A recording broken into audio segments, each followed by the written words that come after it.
We got Notre Dame, Indiana, which we are going to be live streaming from Mission Cigar. Right now, the line's -7.5, like Blaine pointed out yesterday. 50.5 on the over and under. I have some clips for this game as well, but just first off, your thoughts. Well, it's like I said yesterday, and we're going to get into the clips that I'm about to mention.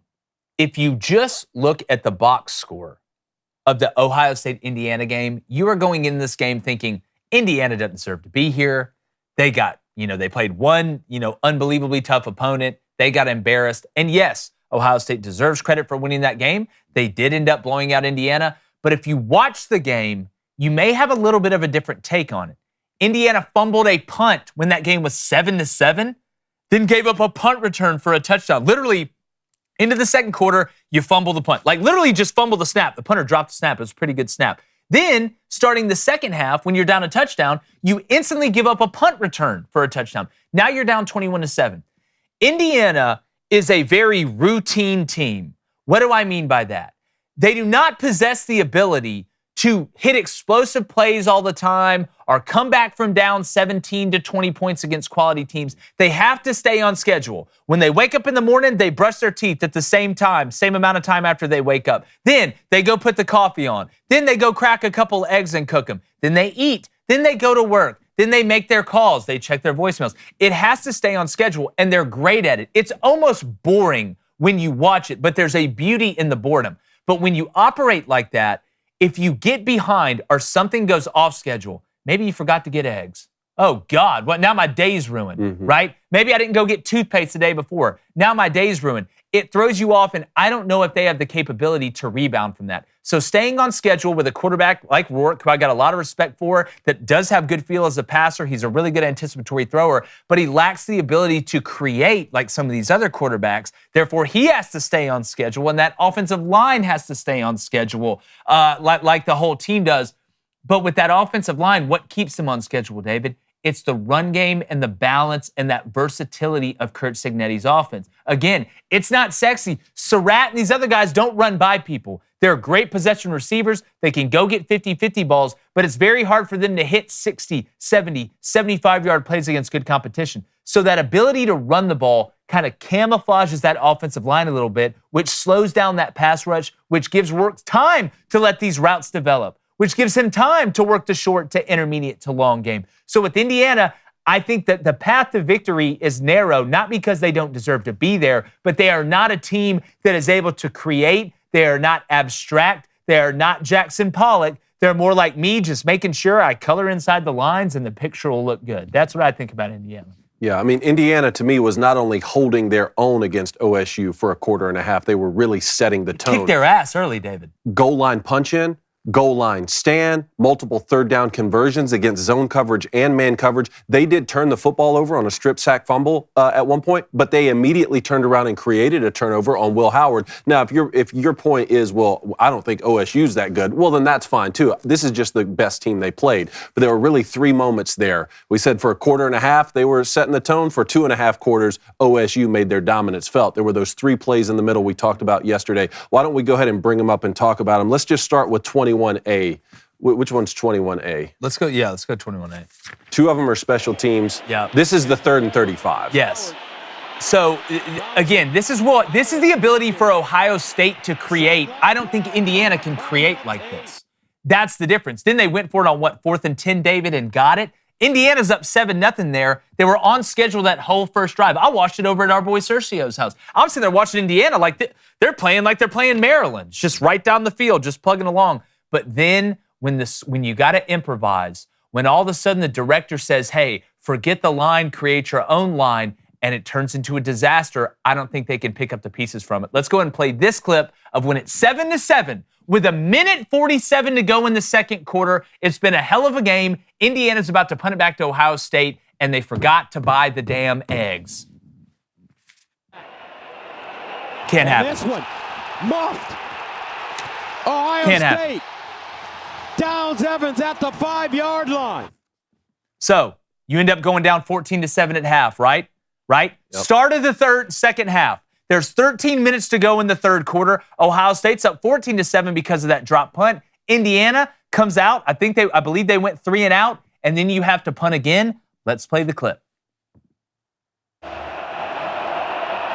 Caught the punt. Caught the snap, excuse me. You punt it to the wrong side of the field. And it bounced. And it bounces. And here's the difference. Yep, he's gone. And by the way, that's a safety for Ohio State. That's Caleb Bennett, NFL player. Which I think that he may be a nickel in the NFL, but that's story for another day. It reminds me a lot of Branch for the Lions. Yeah, so now you're down 21-7. I don't think Indiana can come back from that. Now, I know Notre Dame is not Ohio State. Let's talk about Notre Dame for a second here, David, because there's been an evolution, I think, a little bit with Riley Leonard, where earlier in the season, he was really just a running back that threw it sometimes, and he struggled to kind of make those nuanced throws. We know Notre Dame is physical. We know the defense is physical, right? It's a Marcus Freeman coach team. They're athletic. They're athletic in the back end. They're tough in the front seven. So they can negate Indiana, I think, staying on schedule. But the question now becomes, can they create like Ohio State could create if they do stymie Indiana? Or will Indiana be able to get away with maybe making a mistake or two like that, where it keeps the game close enough they don't have to start hitting explosive plays like, you're watching the Iron Dome hit down rockets somewhere in Israel? I think that's the question most college football fans across the country have. Has Notre Dame gotten better week by week since that Northern Illinois loss, or have they just gotten incrementally better and they've played weaker competition, or they've made the most out of the opportunities against the teams they have played? Again, I think the Georgia Tech win is a heck of a win. USC, not a terrific football team this year, and they had benched Miller Moss by the time Notre Dame played them. Still a rivalry game. They took care of them. Let's just look at a couple things here. Let's look at the interception against Northern Illinois that led to that historic upset. This is at the end of the game, 6 minutes left. Go ahead, play this. God, I still can't believe they lost this game. And Notre Dame's up by a point here. It's 2nd and 1. Double post concept. That's a bad decision and an even worse. Well, throw. Riley Leonard said after the game that he made a poor decision. I mean, I think, look, he has the top post. You got what you wanted on that. I think it's a poor throw. Yeah. So that's the question is, are we in a situation with Riley Leonard where he's making poor throws, but maybe he thinks that he's making bad decisions? Pull up the one against USC here. Yeah. This is as the season has gone on, this is the last game for Notre Dame. This is 23A, I believe. Let's start with 23A. They're up 7. 1st and 10, third quarter. 3 minutes to go. Riley Leonard, pressure coming from running behind, back. going deep. And it's Okay, intercepted. look, again, we don't have the all-22 view. I don't know if he's on a different page with the wide receivers or what's happening there. But again, an equally bad look as far as an interception goes. But now play clip 23B, because I just want people to understand that when this kid really unleashes a football, he can put it right on the money. 8 carries, setting bad. Riley Leonard loading. Firing, and that's so he has that capability. That's an NFL throw. To me, and again, not that Will Howard was the greatest thrower of all time, but I feel like Riley Leonard can create even better than Will Howard in the run game and when the play breaks down. So if you're Marcus Freeman, if you're Mike Denbrock, the OC at Notre Dame, and you're looking at this Indiana team, Rourke's a better thrower overall than I think Riley Leonard is. Yes. But I think Riley Leonard is a better athlete overall than Rourke is, which can lead to more points in more instances because there's more ways to score. So if you're Mike Denbrock in Notre Dame, and Blaine, I'll throw this one at you. You are going to test out, just like we just talked about with Tennessee, Ohio State, how well the run game is working early. And they got some good backs at Notre Dame. The offensive lines played better than what I thought they would after the injuries that they had. And some of the guys, obviously, Alt that's playing for Harbaugh and the Chargers right now had left. But how much do you put it in Riley Leonard's arm to throw? And if you don't do that and you're running the ball, I think Indiana has a decent chance to stop that run game. Is that what Indiana wants? Is Indiana hoping that Notre Dame says, you know what? We don't want to put the ball, because there has been some inconsistency with Riley Leonard throwing the ball. We want you to try and just run the ball right at us. Make this game short, make it small, make it lacking creativity and explosive plays, because that's how we want to play. Well, Indiana, a couple fun facts about Indiana, is one of the best. They're actually ranked 2nd in the nation in yards per rush. 1st in the nation in EPA. If there's anything Indiana can do, they can stop the run. And this is the big story for me in this game. We can dress it all and put flashing lights on. Whoever wins the line of scrimmage is going to win this football game. When it comes to Riley Leonard, I think Riley Leonard's improvement throughout the year might be a story we really need to talk about, because that's not the same guy we watched play in Northern Illinois the way he's been playing later in the season. This game is going to come down to one, is Indiana ready for the moment? Are they ready for this big of a football game? We can say what we want about Ohio State. They had a great first 2 drives, I believe, and got drugged for the rest of that game. Absolutely drugged. I mean, you go look at the yardage, it's not even close. But can you stay on schedule if you're Indiana? And Jeremiah Love and all these guys for Notre Dame, you don't have to be anything else than who you are. You don't have to lean on Riley Leonard's arm in this football game. Just be who you are. Give what the defense takes you. If you got the run game going, that's only going to open up the pass game. But this game is going to come down. If there's ever an under to take, I promise you it's this game. This will be a line of scrimmage, physical football game. I do like the receivers that Indiana have. I think they're good, but not great. It's going to come down to, I'm telling you, who wins the line of scrimmage in this football game. Well, and when you say they got drugged by Ohio State, when it's not just that they did, it's when they did. When this game was going back and forth and there wasn't a major disaster, Indiana was running with Ohio State. It was 7-7. We could bring up the clip again with a minute to go before halftime. Where I worry about Indiana is what happens when it goes off schedule and then you look up and you're down 10 points. Now you've got to turn Rourke in this offense into something that they're not. Now they've got to start taking more chances. Now they are off schedule, and that's what leads you to getting drugged. Then the defense is out there for the whole second half, like they were against Ohio State. But to me, we can say that on one hand, but then ask on the other, I don't think this Notre Dame team possesses the capability to be as explosive as the Ohio State team outside of the difference between Riley Leonard's legs and Rourke's legs, because Rourke can't create on the outside like Riley Leonard can. I will say Indiana had, after their first drive of 65 yards, for the rest of the game, they had 80 total yards on offense. And 65 of those came when they're down 30-7. Yeah, they were clearly on script early, and that really worked out for them. The question I have for you guys from the Notre Dame side, and this is why I pulled the passing plays from Riley Leonard, because we already know about his legs. I think he might be the best design running quarterback in the country, He's up there really with talented. Haynes King and a couple Really others. talented. I'm not talking about being fast and, just getting away outside the pocket on scrambles. I'm talking about you can line Riley Leonard up at any time and run Q counter and get 7 yards. We know that. And that's why you see a lot of stat lines and box scores throughout the season where he rushed for 150 and he threw for 110.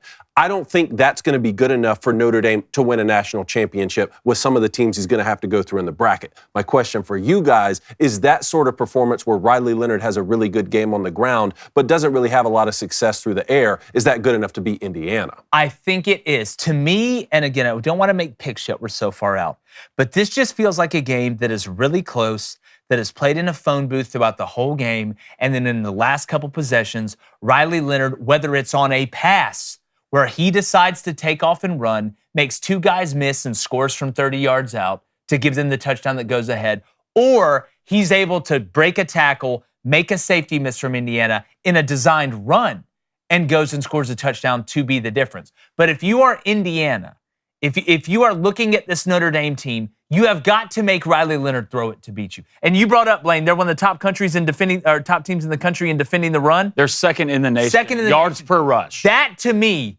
is if you are Indiana, is what you have to lean back on. Now, I'll go back to what I said about Tennessee. And if that's the case, and you feel good, because I watch Indiana, it's not like they pressure a ton or they run stunt a ton. They do a really good job fundamentally at what they're at. Do you say, you know what?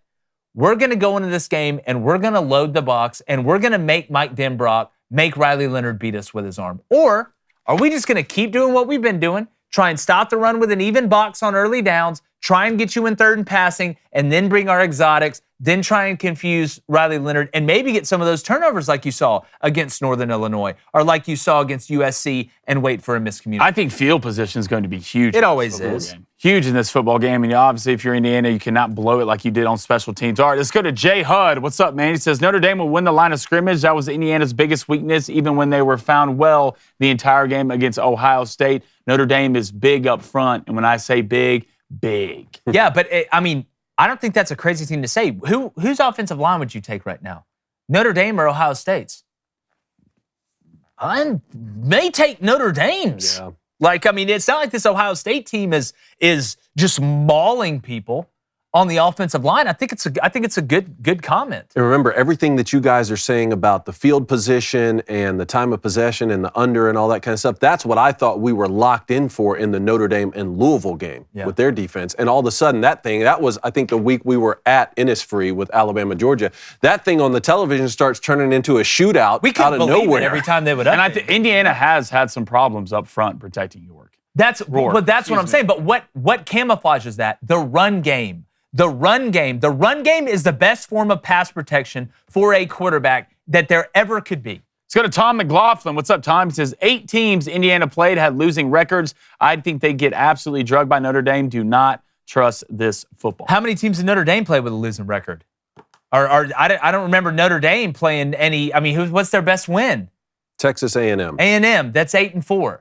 I mean, again, I know USC is down compared to where they were. So look, I'm not saying that Indiana is better than Notre Dame. I'm not saying that Indiana's schedule is better than Notre Dame's schedule. But I don't think we can sit here and act like Notre Dame played this gauntlet and Indiana played a bunch of cross-eyed kids. I don't think that's the way it worked. All right, let's go to Mike. What's up, Mike? He says Indiana will play Notre Dame close for 3 quarters, but I see the Irish adding a score late to ice it 31-21 final. I would lean more toward a 24-17 or 27-17 final. Again, I think the under it's at 50.5, 49.5, somewhere around there. That's what I believe. What's up, everybody on YouTube? Appreciate you guys being here. If you don't mind, be a gentleman, gentlewoman, whatever, just hit the subscribe button.